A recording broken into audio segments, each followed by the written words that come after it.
I just wanted to give you a heads up on, I asked for that first song because it was one that I had not heard before, but Danny, who's our worship leader this Sunday with his family in tow, that was the first one he put on the list. And if you want to, it's a new song, so if you want to do your homework during the week so you can sing along with it Sunday morning, it's just called The Church Live, and it's by Bethel. But as I played that for the first time, and I thought it just is such a foundation of what I wanted to speak on. And this message was just kind of, I don't want to say on a whim, but I spoke last week and it was Sunday afternoon and I was just laying down resting, and I got a text and it was Mark, and he's saying, well, this is kind of short notice, but you want to do the Bible study Wednesday night, and if it takes more than one, you can even do two in a row. And I said, well, I'd love to do it. And I said, well, I texted back and I said, I think I can just do it in one night. And so I laid back down and was kind of thinking about it, and the Lord just spoke to me. And he said, what are you looking for? And I thought, well, I'll text Mark. I'll do this. I'll follow up on the week after. And the title will be, what are you looking for? So that's all I had. So that, instead of having all this stuff like the desperation and faith that was my title last week, I mean, that was stuff I've been studying. The Lord had been speaking to me across who knows how long, just piece after piece after piece. And this is just totally the flip. I just really felt that the Lord could do a follow-up with something. And so that's the title. What are you looking for? Now, Jesus asked questions a lot. And he didn't ask them just to get answers. He was looking to get feedback, to get input. And sometimes it was just plain a teaching tool. It was just to make you think. And sometimes Jesus would ask questions, frankly, just as a way to shut down people that were trying to snare him. And it was effective in all those cases, but he uses questions a lot. And I often challenge myself with questions, sometimes to spur me to improve or to change, sometimes to examine something that's new to me or ponder something I just hadn't considered before. And sometimes asking myself why I do or think things a certain way opens me up to maybe seeing things differently. Maybe it's just I think that way because who knows how long I've been thinking that way. And it may change or improve my life, or at least open me up to understanding why someone else thinks or does something differently than me. So with that, what are you looking for? What comes to mind first? Or I kind of examined myself and I thought, or am I just thinking what I think I should think of first? But sometimes it takes just a minute. You could have many things that you're looking for. It isn't just a single thing, but what you truly desire and treasure the most will guide and impact your decisions in your life. And you can have many different things that you're looking for, but you can't have opposing things. That doesn't work. In Matthew 6:24 and 25, Jesus said, no one can serve two masters.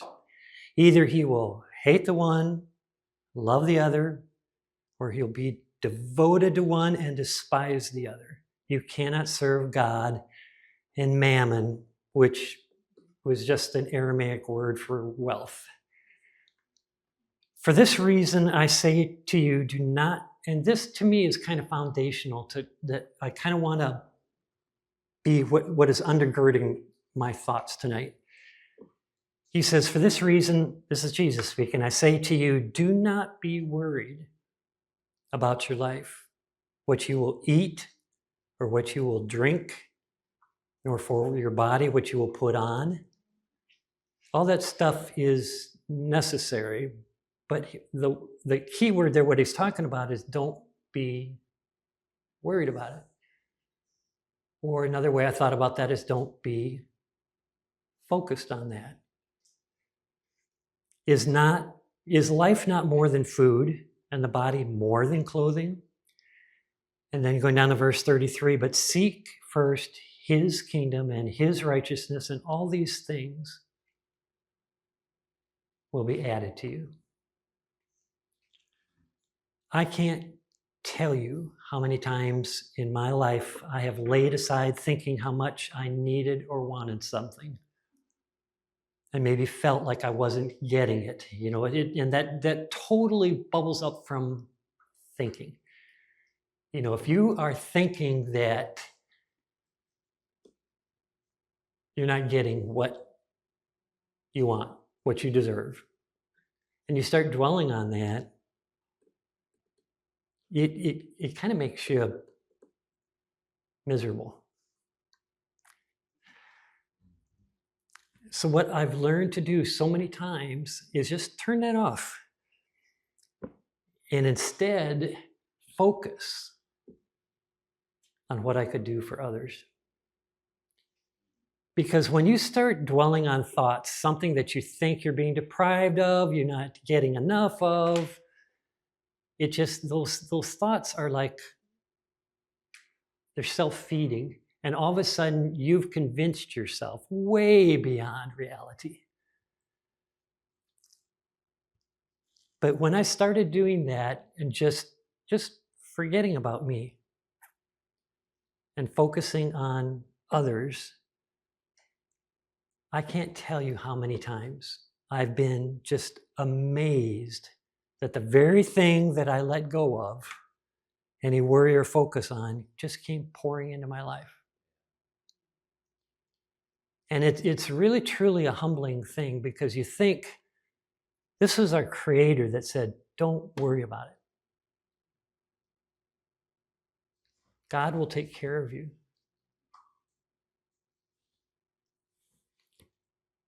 God can provide anything in your life, but God just wants you.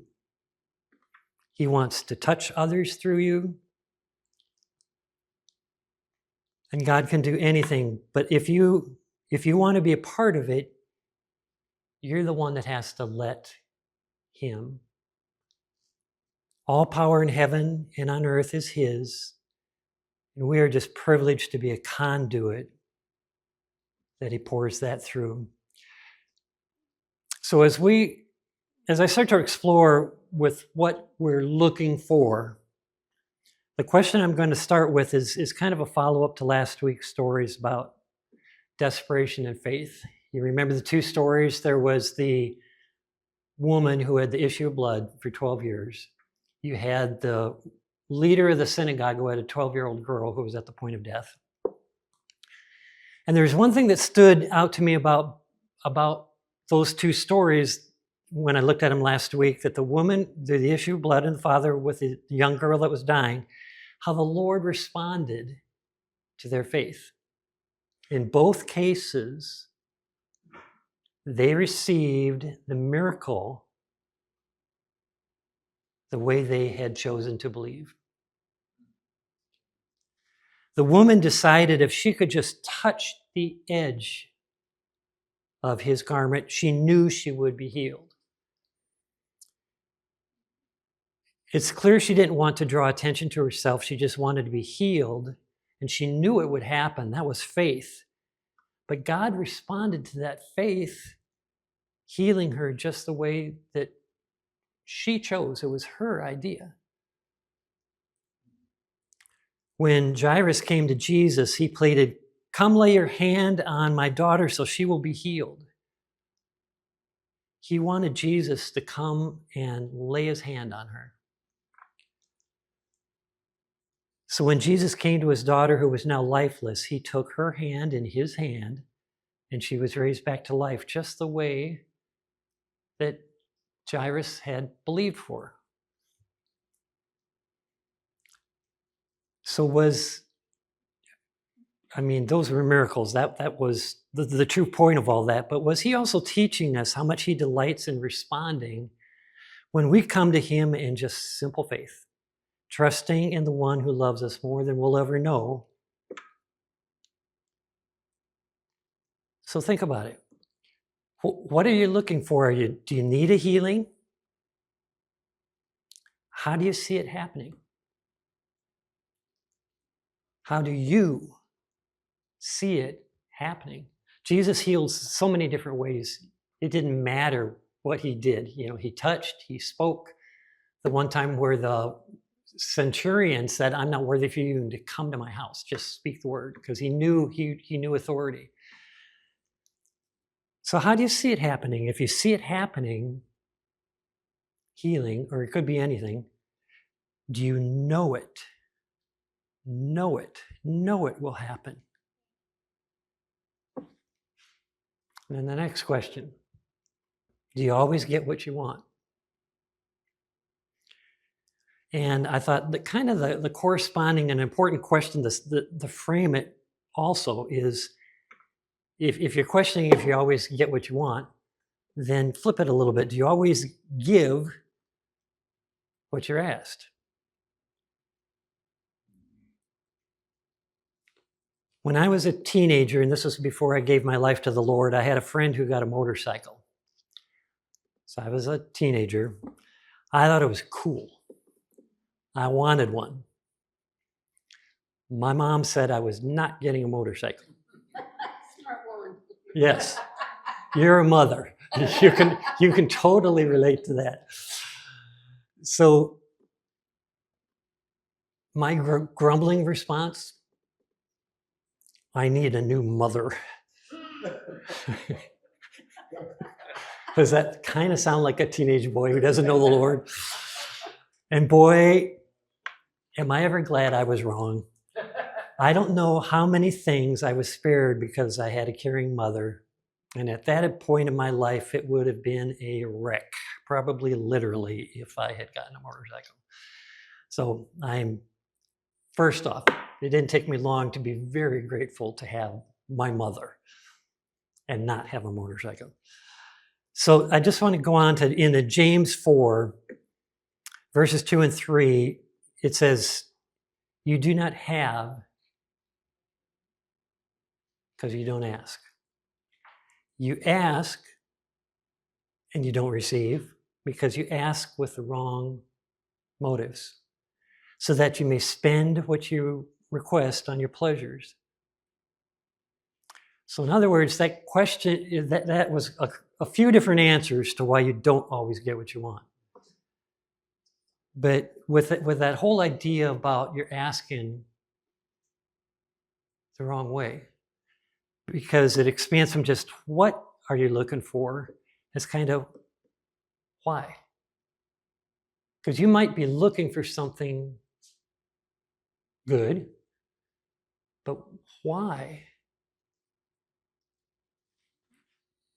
And so it goes down just a few more verses down, and I'll just start halfway through the verse where it says, God gives grace to the humble. So I thought, if a person doesn't think that they need grace, they're not humble. If you don't value, if you don't treasure, if you don't realize that you don't exist without God's grace, you don't realize how poor and blind and naked and miserable and wanting and destitute, and whatever words you want to use, you're not on first base. So James goes on to explain an easy way to fix desiring stuff for your pleasures. You fix what your pleasures are. It's not that you, like it's wrong to want good things, to look for good things. But why? So fix what lights your fire. What gets you out of bed in the morning? Like that song, just that cry about the church coming together. We're all mothers and fathers. We're all brothers and sisters. We're all united under the banner of love. So fix your what your pleasures are. Fix your desires. Fix why. And then in verse 8, because verse 6, he was just talking about how that God gives grace to the humble. In verse 8, then it says, come close to God, and he will come close to you. What are you looking for? If getting closer and closer and closer to God doesn't come to mind, then what am I missing? The more I experience God, the more I experience the Spirit, the more I experience the Word, His presence, the more I can't live without Him. Where your treasure is, that's where your heart will be. And it's a sad day when, for whatever reason, you let anything get in the way of that. You're too busy, you're too focused on something else, you start to worry, you start to be a pity party. So the next question, why does it take time? Or put another way, why doesn't everything happen all at once?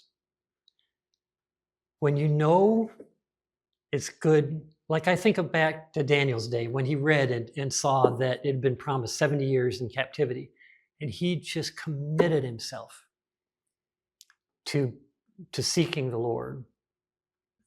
And sometimes, like in Daniel's case, it's when the angel finally got to him, he says, the Lord sent me the day you first prayed.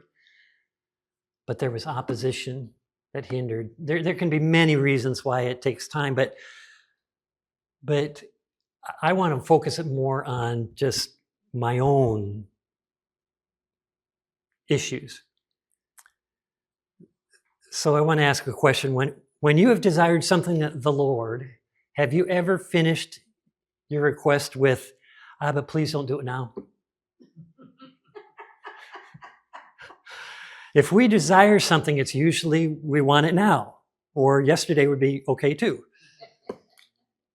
But why didn't God do away with Satan when he fell and took a third of the angels with him? Could he have? Of course. But why didn't he?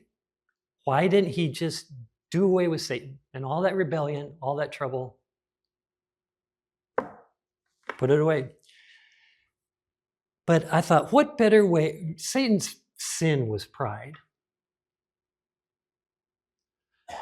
What better way to judge pride and rebellion than with a humble, obedient man that's created lower than the angels, that freely chooses to love his creator? It's like the opposite of what Satan chose. So he didn't overpower Satan. He didn't put him away. He said, Satan can look at that and go, maybe he will never reach that point in his judgment, but he was the one that made that choice. And it like drives it home to me more than anything to prove how wrong that wrong was. Not by overpowering him, but by showing him, here's something way less than you. But he chose to stick with me.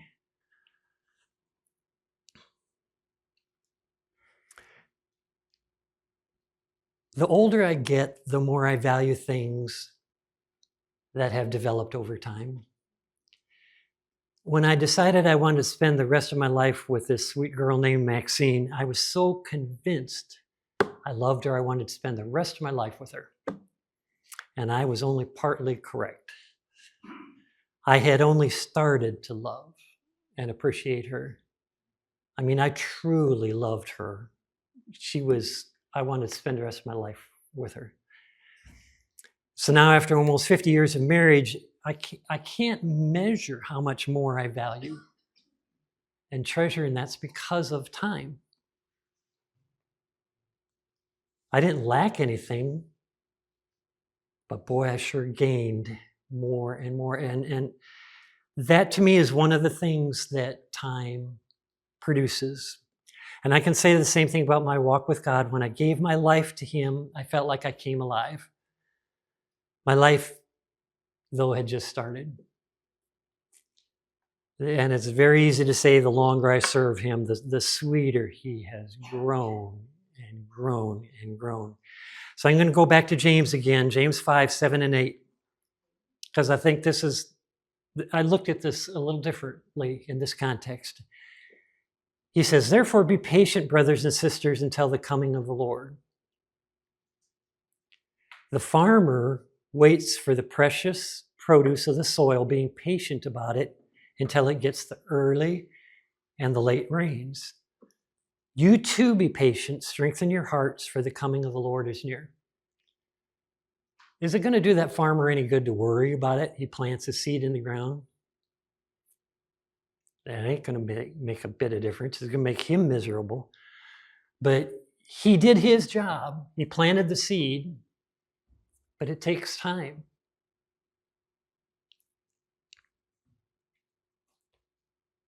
Seeing something develop over time creates more value. That's how much that farmer appreciates that. If that crop takes 90 days, if that crop takes 6 months, it truly is more special because it grew, it became more and more. It grew over time because of experience after experience. That's why I'm again talking about our life. So what happens between the early and the late rains? Maybe a dry spell.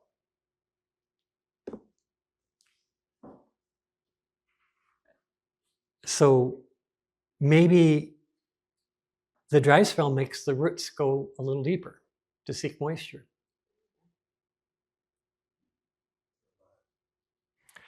And I know I've learned this the hard way, that if you only lightly water grass, which is a short plant, and you cut it down so it doesn't shade itself very, very much. If you only lightly water a lawn, it isn't enough to get, especially in Florida, it isn't enough to get that water to go down deep enough to last. Because as soon as you don't get a little bit of rain or watering, if you've only been watering just a little bit, that's going to dry out like poof. And if your grass hasn't sent its roots down deep, and if you haven't got that water to saturate down deep, that grass turns brown fast. If we are content in our lives to barely let the Spirit move and saturate us daily, that can be our life. How are we going to pull Him out in our lives when things get a little dry and things get kind of hot? So I thought, what makes patience grow? The need for it. If you want to grow your patience, just take the opportunity to need it. Truly. I mean, it's just like anything in your life, your muscles, if you don't use, John plays trombone. I used to play trombone. And so I can tell you, I can't pick it up and play it now like he does because it just isn't, all that muscle isn't there in my lips. So take the opportunity when it gets a little dry, when it gets a little hot. Just let your patience grow. What makes faith grow? Using it. Your faith, my faith has grown. I'm sure every one of us can look back and think how much your faith was at point A and how much your faith is here. And what grew it? It was using it. Your opportunity to stand on your faith grows it. And I thought, what makes love grow? Giving it. You know, you can have an endless supply of love, but it's just like anything else. If you just contain it, it just gets moldy, stale. So what are you looking for? If it's truly priceless, wait for it. Dig a little deeper. Let your desire for it grow and grow. And then, this is my next to the last question. And this is, I think, the really important one. They're all important. Can we do it alone? The answer is kind of simple. No. And to me, this is such a foundation to life, like I was talking about that song about the church. This is what has caused the religious people to hate Jesus, was this very foundation, his relationship with his Father. If they had a submitted, intimate relationship with the Father, they would have recognized it and treasured it in Jesus. They didn't recognize it in Jesus. They didn't treasure it because they didn't have it. And this is from John 5, 18 and 19. For this reason, therefore, the Jews were seeking all the more to kill Jesus, because he not only was breaking the Sabbath, but was also calling God his own Father, making himself equal with God. Therefore, Jesus answered and was saying to them, truly, truly, I say to you, the Son can do nothing of himself unless it is something he sees the Father doing. For whatever the Father does, these things the Son also does in the same way. So one that spoke of what was Jesus's, the fire in his belly, he was not the Lone Ranger. He didn't do, this was God. God the Son. He was always existed. He created the heavens and the earth. But he says, I can do nothing of myself. And that very cornerstone is what the religious people tripped over. Because they were convinced that they knew the words that God had given. They knew the commandments were given by God. And they were so convinced that they understood them and were following them, that when the Word of God that became flesh was in front of their eyes, walking, showing us by example how to live, they rejected that because they thought they were obeying the Word, and they hated the Word. They tripped over it. They were totally convinced that he was way off base. And this is what Jesus was showing us, what he had created Adam for in the first place. All these commandments, they were taking something that could have been useful in their life.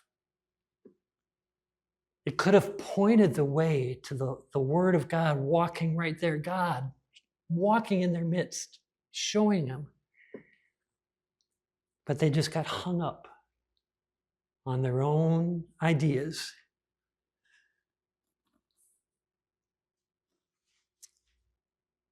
They were convinced they were right in understanding God because they were convinced that they were doing what they thought God had spoken. And they were convinced that Jesus was breaking it. And this was the Word. So think about that for a minute. Walking it out right before, it's in front of our eyes. So what caused them to miss it? They were convinced they were doing God's word, and that's the problem. In a word, pride. Why should we think we are something because we're doing it? God's word is not a tool to measure how well we do it. Like a tape measure to see how tall you are, or a scale to see how much you weigh. That's not the purpose of the word. The point isn't that it's our life, it's our lantern, but it's not that I've arrived because I can somehow do it. We can't.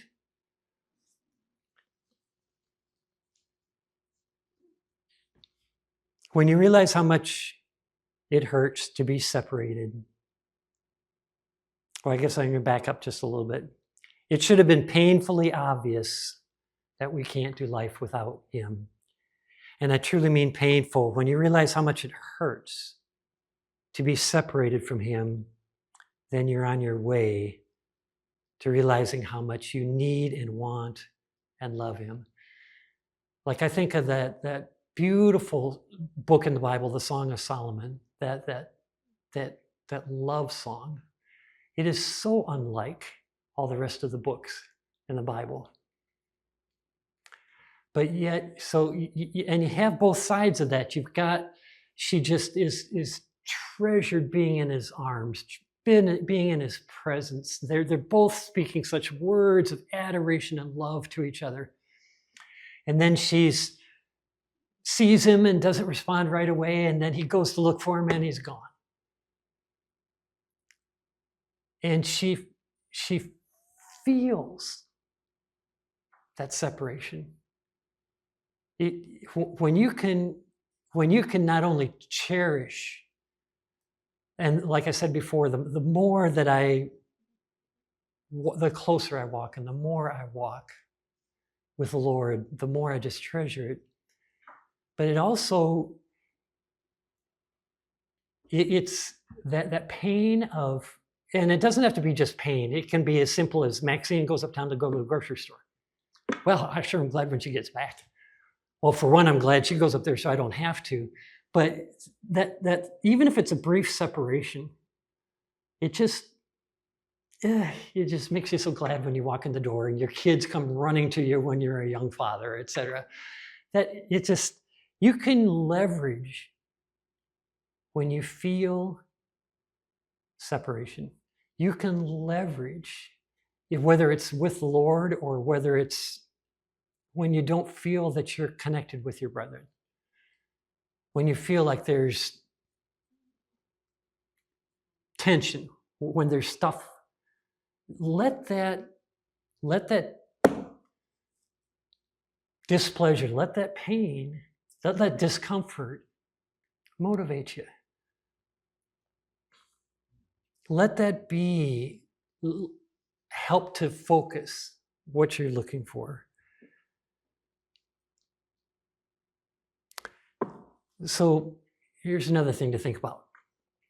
God loved man and created him to be an image of him. He wanted man to know what it was like, but in addition to that, he wanted man to know what it was like to love and care for someone. I mean, he created man in truly wonderful fellowship. There's nothing that got in the way of that until he sinned. But it wasn't enough. He loved man so much. He wanted to let man feel like to care and love for somebody else. So I think he purposely waited to create Eve. God had waited to create Adam. Think about that. Because God created the world, the heavens and the earth. He created everything to make it possible for man to live. He was patient. He waited to create Adam. He wasn't created right away. When he finally created Adam, it was a big deal. That was like his best. And he said it was good. But he put Adam to sleep. He took a piece from Adam and made something in Adam's image, but a little different so that it would be really special to Adam. When Adam fell asleep, he knew nothing about what was going to happen. I mean, God didn't tell him, I'm going to put you to sleep, I'm going to create this woman. So just imagine what it felt like for Adam when he opened his eyes. And there was something he had never seen before. God had just paraded all the animals before him and had Adam name them all. And that took a pile of time. And as the 100th pair of animals came past, and Adam is, I'll call them elephants. You know, they're kind of fun. They're big, but they're not like me. All these animals that came by, male and female, I just think it was totally on purpose. So, and then Adam opened his eyes. He had never seen another man, another human, almost like him, but boy, like cool. This is like, whoa. You know, we can only imagine how Adam couldn't have dreamed how wonderful that would be. So God created Adam, and he created Eve. Think about this. I mean, he created Eve for himself, but he created Eve for Adam. I mean, is that a humble God? You think he created man to be in his image. He created man to fellowship with. But he's willing to share. He actually wanted man to feel what it felt like to have somebody in his image to love and care for. Eve wasn't just created to take care of Adam. Eve was created, it's nice to have somebody who takes good care of you, loves you, but it's more so to have the opportunity to care, to pour out your love for somebody. But God created them different enough so that they would need each other to create every man after that. Think about it. God created Adam out of the earth. He created Eve out of Adam. But that was it. He created them to be able to create every man after that. But Adam couldn't do it by himself. Eve couldn't do it by herself. We need each other. That's like God's, it's a foundation of the way he does everything. It's the way we were made because it's the way that God is. You think about it, God isn't just one. He's the Father, he's the Son, he's the Spirit. So now this is the last question. What is to come? When Jesus came to earth, nobody was expecting it the way it happened. I sometimes wonder how many of the ideas that we might have about our life after death and Jesus' return to this earth, bringing us with him, how much we can't even imagine what it will be, especially when he makes a new heaven and earth. But nobody was expecting Jesus to come the way he came. A few of the oldest people, the seniors, recognized that the baby that they saw was the Savior that they were promised. But even the forerunner, John, that God had used to prepare the way for Jesus and had recognized that Jesus was the one, he struggled.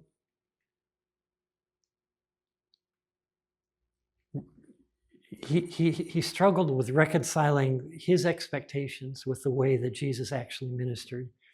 So what are we looking for? Don't worry about how God will clothe us with our new glorified bodies or feed us with the most glorious delights of all eternity. When God, he had a brand new exclamation after he made Eve for Adam. It wasn't good, it was very good. We have glimpses, we have promises of what to look for, but really we can't imagine. How could we?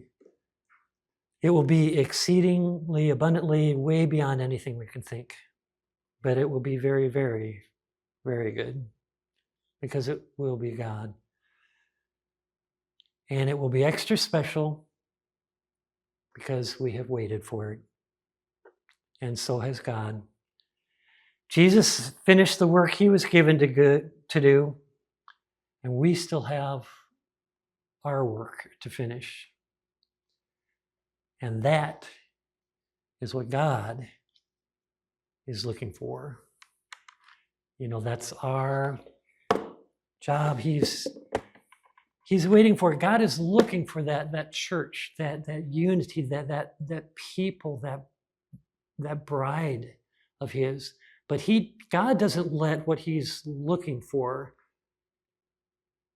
I mean, that's what he's truly looking for. And he's giving us time because he loves us.